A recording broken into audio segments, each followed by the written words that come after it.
Next question. Miss Sunidhi is working with an MNC at Mumbai. She is well conversant with the portfolio management techniques and wants to test one of the techniques on an equity fund. She has constructed and compared gain and losses from the technique with those, highlight the portion, passive buy and hold strategy. तो ये passive buy and hold strategy क्या है वो मैं आपको समझाता हूं. The fund consist of equity only and ending net asset value. Friends, हमारा एक बहुत सिंपल चैप्टर है जिसका नाम है म्यूचुअल फंड. उसमें हम लोग ये नेट एसेट वैल्यू का कैलकुलेशन समझेंगे. अभी के लिए हम लोग सिर्फ इतना समझ सकते हैं, it is a kind of value of the equity shares in which you have invested, कुछ something like that. He constructed for the last 6 months are given below. So December 2019 to May 2020 information is given. Ending NAV per unit is given to us. Assume Sunidhi had invested a notional amount of rupees 2 lakhs. Highlight the portion equaling in equity fund and conservative portfolio, that is bond. Conservative portfolio bolo, debt bolo, it is one and the same. Risk free security bolo. In the beginning of 2019 and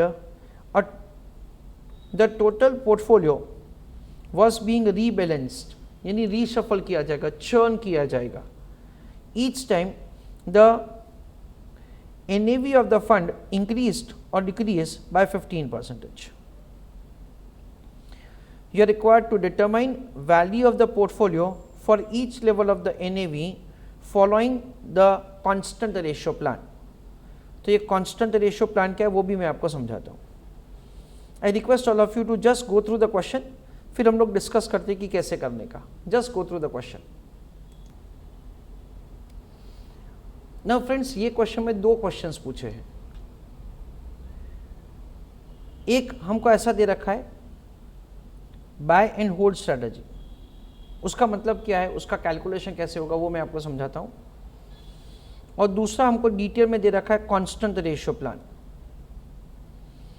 constant ratio plan important है, bye and hold strategy तो तुरंत हो जाएगा. तो मैं constant ratio plan के ऊपर सबसे पहले फोकस कर रहा हूँ.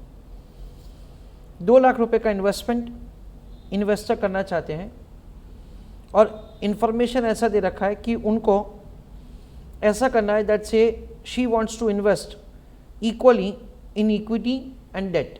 यानी वो क्या करेंगे, 1 लाख रुपए का इक्विटी में इन्वेस्टमेंट करेंगे और 1 लाख रुपए का डेट में इन्वेस्टमेंट करेंगे. देखो जैसे क्वेश्चन में दे रखा कि जब हमने इन्वेस्टमेंट किया तभी एनएवी क्या था, 40 रुपए था. So 1 lakh divided by 40. So we understand that's over here 2500 number of units investor को अलॉट किए होंगे. कितने, 2500. अभी हम लोग थोड़ा सोचते हैं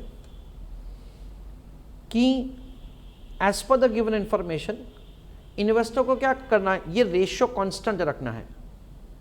ये कांस्टेंट रेशियो नहीं है तो उनको अपना पोर्टफोलियो रीबैलेंस करना है, ऐसा दे रखा है. हावेवर क्वेश्चन में और एक कंडीशन है.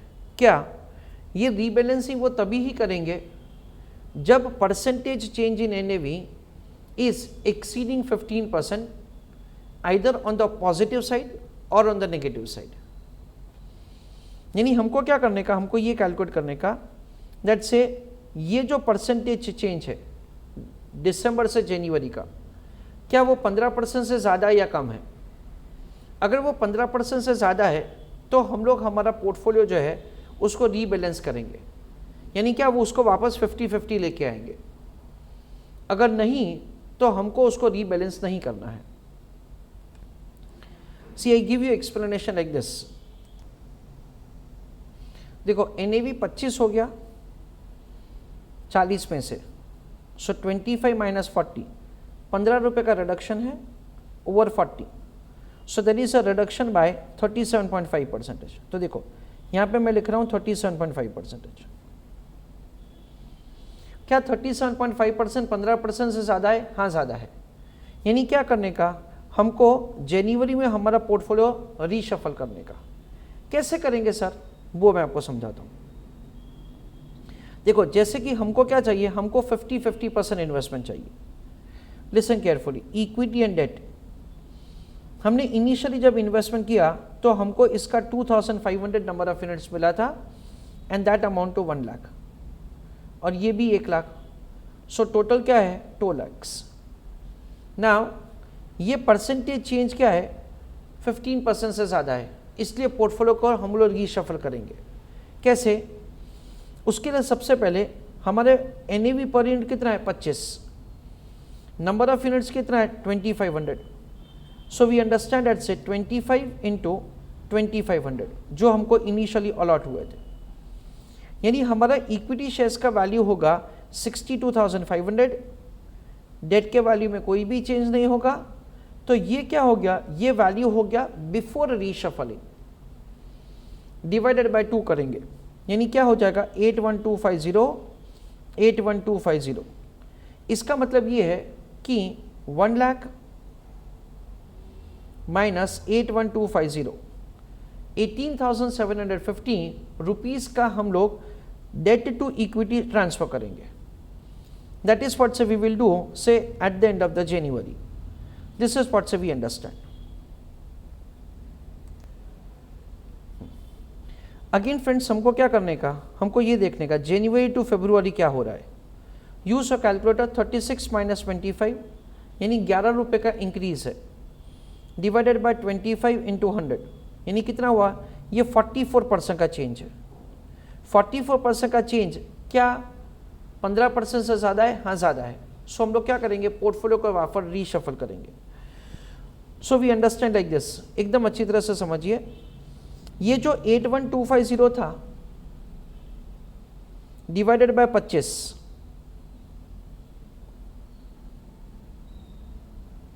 यानी हमारे पास उस दिन 3250 नंबर ऑफ यूनिट्स हो चुका होगा। 2500 ऑलरेडी थे और हमने क्या किया, हमने 18,750 शिफ्ट किया। सो वी अंडरस्टैंड दैट से हमारे पास 3250 नंबर ऑफ यूनिट्स हो चुका होगा।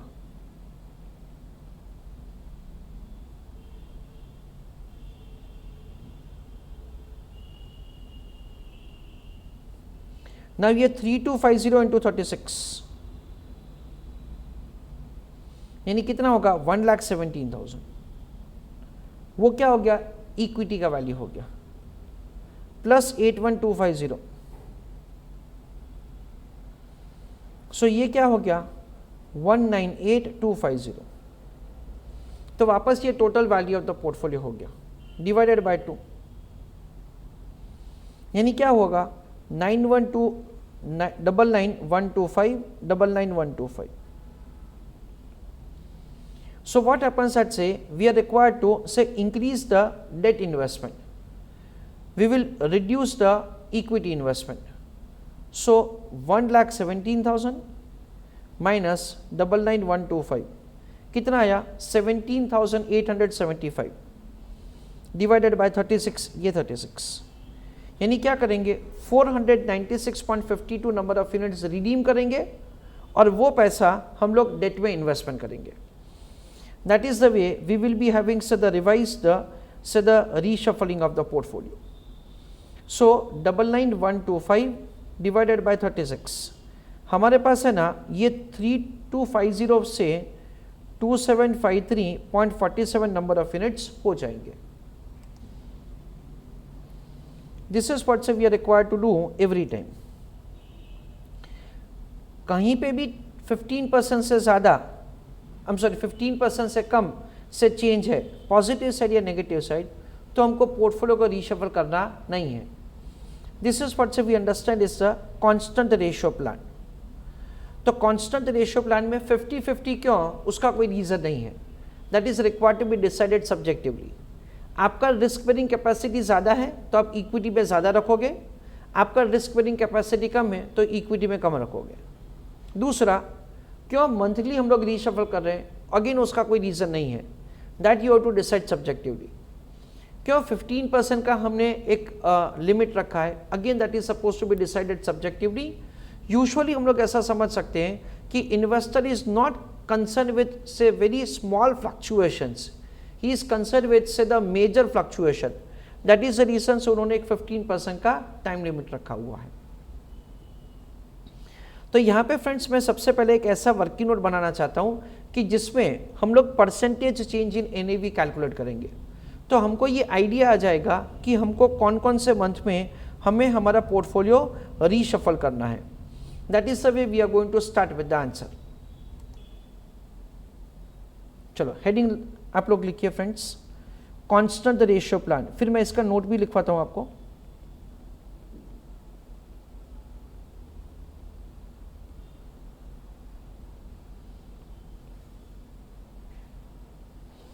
इन that write down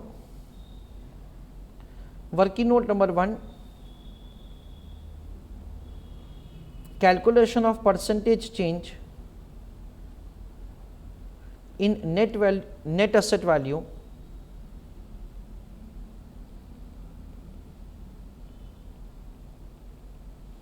on monthly basis.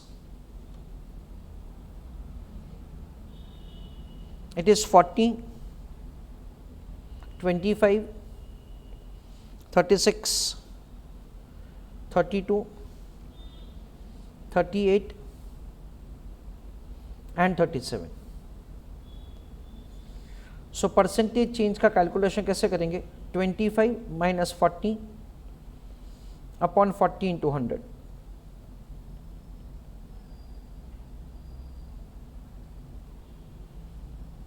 $36 minus 25 divided by 25 into 100.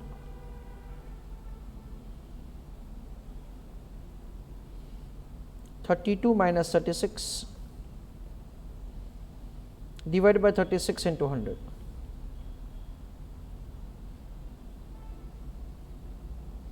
$38 minus 32 divided by 32 into 100.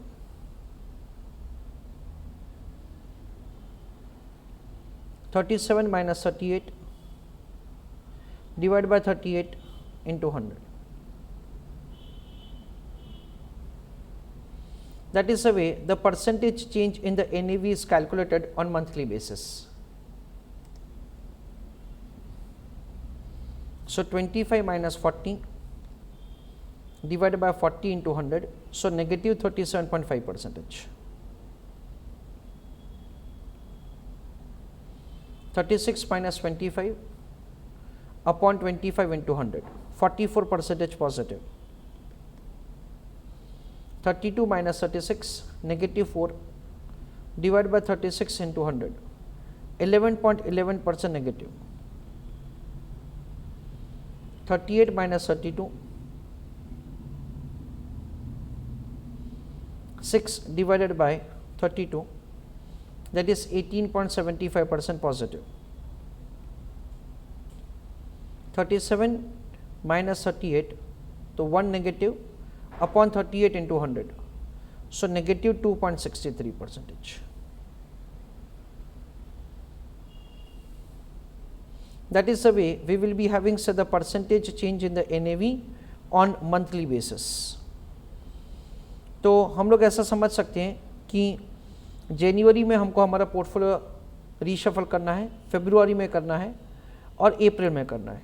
For 3 times in a year we are supposed to reshuffle the portfolio.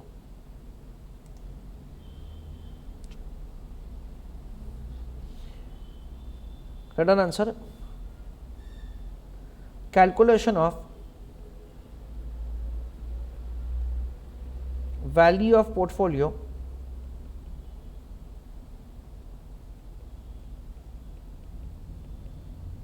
on monthly basis. Column number 1 will be month, column number 2 will be total, column number 3 will be equity, column number 4 will be debt, next column will be net asset value on per unit basis and number of units, and I am writing a remark. That is the way we will have a small table to be prepared. Month we are starting from December, हमारे पास total value है 2 लाख, दोनों में half of investment कर रहे हैं, सो 2 lakh divided bye 2, यानी equity में इन्वेस्टमेंट होगा 1 लाख का, डेट में वापस 1 लाख। दिसंबर का एनईवी हमको क्वेश्चन में दे रखा है 40 रुपीज़ पर यूनिट, तो यहाँ पे 40, नंबर ऑफ यूनिट्स हो जाएगा 2500, सो 1 लाख अपॉन 40।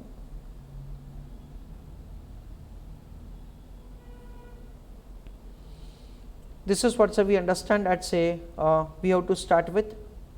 उसके बाद हम लोग मंथली बेसिस पे ट्रांजैक्शन करेंगे अगर ज़रूरत है तो। जो 2 लाख रुपए का इन्वेस्टमेंट, उसमें से 1 लाख इक्विटी और 1 लाख डेट, तो इसके लिए मैं एक्सप्लेनेशन लिख नहीं रहा हूँ। नाउ दिसंबर के बाद जनवरी में एनएवी हो गया 25, तो मैं यहाँ पे लिख रहा हूँ जनवरी।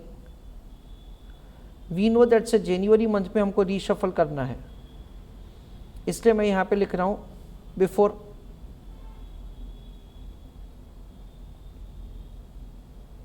रीशफलिंग। अच्छा, नाउ इंपॉर्टेंटली फ्रेंड्स, ये एनएवी पर यूनिट हो गया 25 और हमने 2500 नंबर ऑफ यूनिट्स पे इन्वेस्टमेंट किया था। सो फर्स्ट ऑफ ऑल हमको क्या करना है, हमको value of the equity investment find करना है।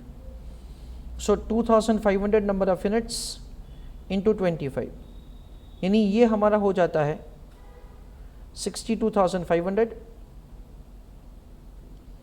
डेट के वैल्यू में कोई भी फ़र्क नहीं है, तो उसको एज इट इज़ ही हम लोग यहाँ पे कॉपी पेस्ट करेंगे। That is an amount of 1 lakh rupee.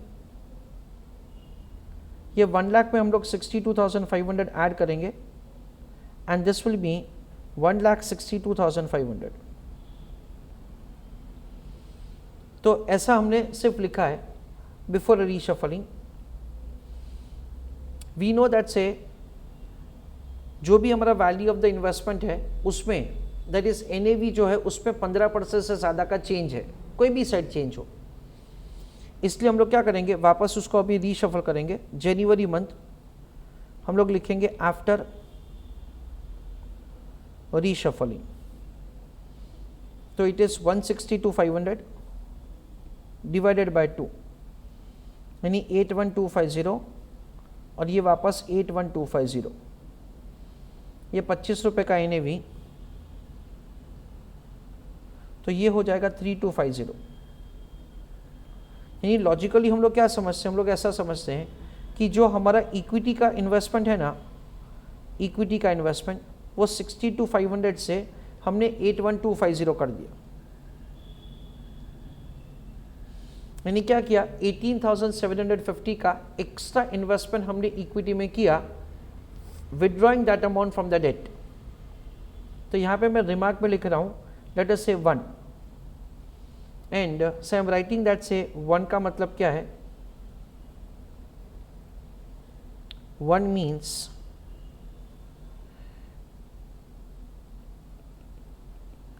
Equity units 750 purchased at the rate of rupees 25, full stop, rupees 18750 switched from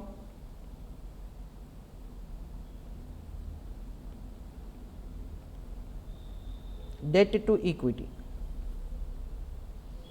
ऐसा हम लोग समझते हैं। नहीं देखो, फरवरी में वापस हमको रीशफल तो करना ही है, तो मैं यहाँ पे लिख रहा हूँ फरवरी, यहाँ पे लिख रहा हूँ मैं बिफोर रीशफलिंग।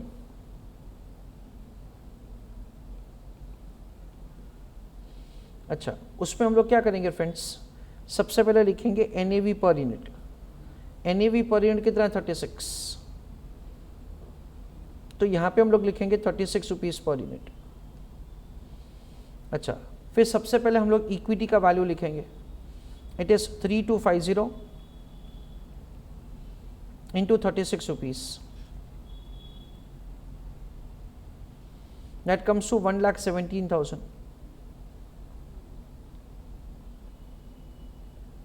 डेट के वैल्यू में कोई चेंज नहीं होगा. सो 1,98,750. तो ये सबसे पहले हमने क्या किया, सिर्फ और सिर्फ रीवैल्यूएशन किया पोर्टफोलियो का ना. उसके बाद हम लोग लिखेंगे after reshuffling. So 198,250 divide by 2, 99,125 दोनों साइड लिखेंगे. और हम लोग ऐसा समझते हैं that say we have shifted some amount of the investment from equity to debt.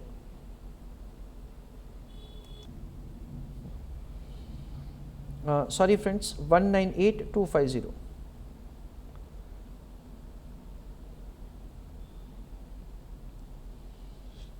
It is 1,17,000 plus 81,250. फिर इसको हम लोग वापस डिवाइड करेंगे. Try to do further answer on your own till the last one.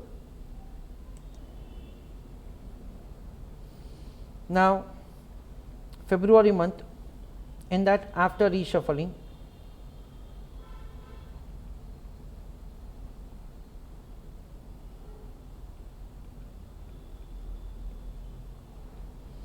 total value of the portfolio is 198,250. क्या करेंगे, उसका half करेंगे.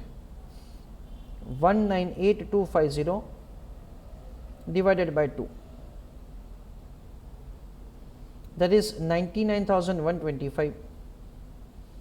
99,125. NAV per unit is 36. So that comes to 2753.47. यानी यहाँ पे मैं सेकेंड लिख रहा हूँ.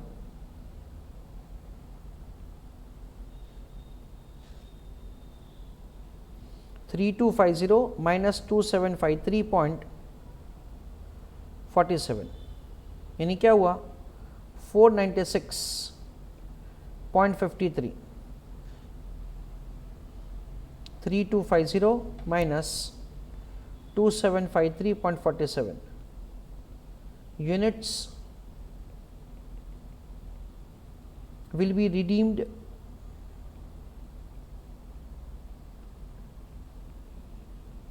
from equity and will be invested in debt. यानी इतना यूनिट्स रिडीम करके हम लोग डेट पे इन्वेस्टमेंट करेंगे. फरवरी के बाद हम लोग लिखेंगे मार्च. सी वी ऑलरेडी नो दैट से मार्च में हमको रीशफल करना नहीं है, तो उसको सिर्फ रीवैल्यू करके रख देने का है. NAV पर यूनिट इज 32, तो यहाँ पे नंबर ऑफ यूनिट सेम रहेंगे 2753.47. NAV पर यूनिट क्या लिखेंगे 32. As far as the equity investment is concerned, it is 32 into 2753.47.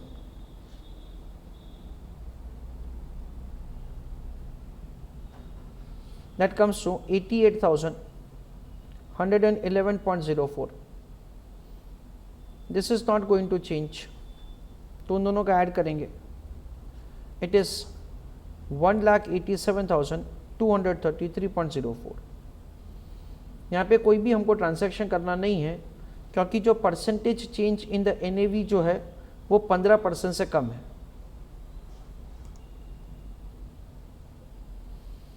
मार्च के बाद अप्रैल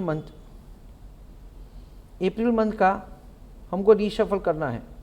सो ये 38 लिख रहा हूँ मैं, और मैं लिखूंगा before reshuffling, that is before reshuffle. It is 2753.47. तो यहाँ पे 38 into 2753.47.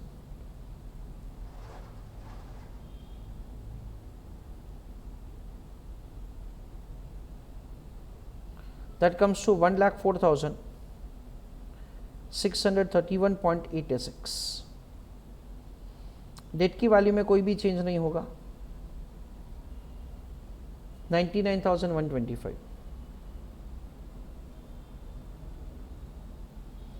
So it is 2,03,756.86. So April month में after reshuffling 2,03,756.86 divided by 2, 1,01,878.43, 1,01,878.43 divided by 38, so 2681.01. तो यहाँ पे मैं 3 लिख रहा हूँ. अगेन हम लोग क्या कर रहे हैं, कुछ अमाउंट इक्विटी से डेट में शिफ्ट कर रहे हैं. सो थर्ड नंबर का हमारा एडजस्टमेंट ऐसा होगा, 2753.47 minus 2681.01, so 72.46.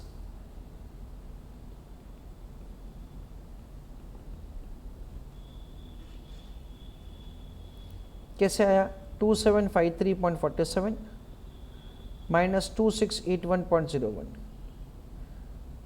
will be redeemed and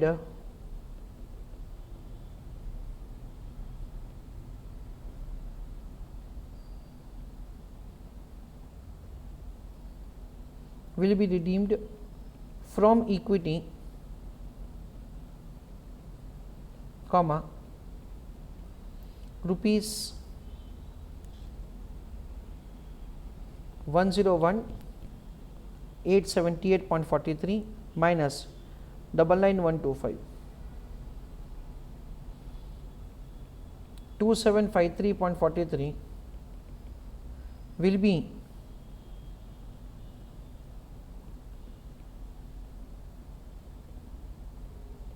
invested in debt.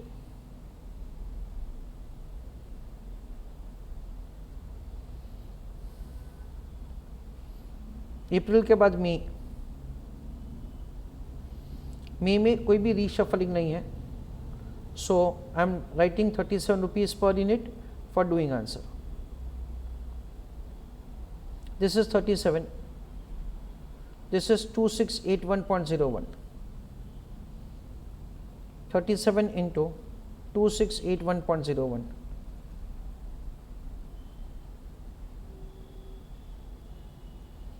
It is 99,197.37, 1,01,878.43.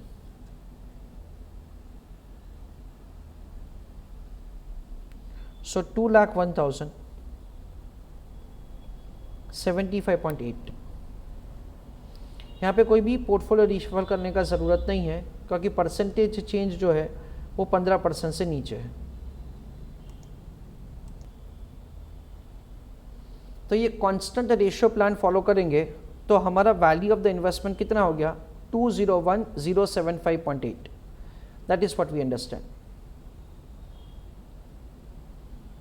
2,01,075.8. ना क्वेश्चन में और एक जो इन्फॉर्मेशन दे रखा वो मैं आपको पढ़ के समझाता हूँ. क्वेश्चन में ऐसा दे रखा है, miss Suniti is working with an multinational company at Mumbai. She is well conversion with the portfolio management techniques, जैसे CPPI है, मार्कोविस मॉडल है, CAPM है, कुछ ऐसा. And wants to test one of the technique on an equity fund she has constructed and compare. तो उनको एक equity fund उन्होंने जो क्रिएट किया है उसका गेन और लॉस कंपेयर करना है from the technique with those of buy and hold strategy. Buy and hold का मतलब क्या है कि आपने खरीदा और कुछ नहीं करते हैं उसको बाय एंड होल्ड बोला जाता है। हम लोग खरीदते हैं उसके बाद कुछ नहीं करते हैं, इसलिए इसको पैसिव बोला जाता है। पैसिव का मतलब क्या, that say you are not doing anything. Active का मतलब क्या, आप कॉन्स्टेंटली जो एक्शंस लेते हैं उसको एक्टिव स्ट्रैटेजी बोला जाता है, और कुछ नहीं करते उसको पैसिव बोला जाता है। The fund consist of equity only. तो अगर हमने सिर्फ और सिर्फ इक्विटी वाले इन्वेस्टमेंट में, that is by and hold में सिर्फ इक्विटी में इन्वेस्टमेंट किया होता तो क्या, देखो जब इन्वेस्टमेंट किया तभी एनएवी था 40 और अभी का एनएवी है 37। तो बाय एंड होल्ड स्ट्रैटेजी में, listen carefully, buy and hold strategy में 2 lakh divided by 40 into 37, so क्या होगा 2500 इंटू 37, दैट कम्स टू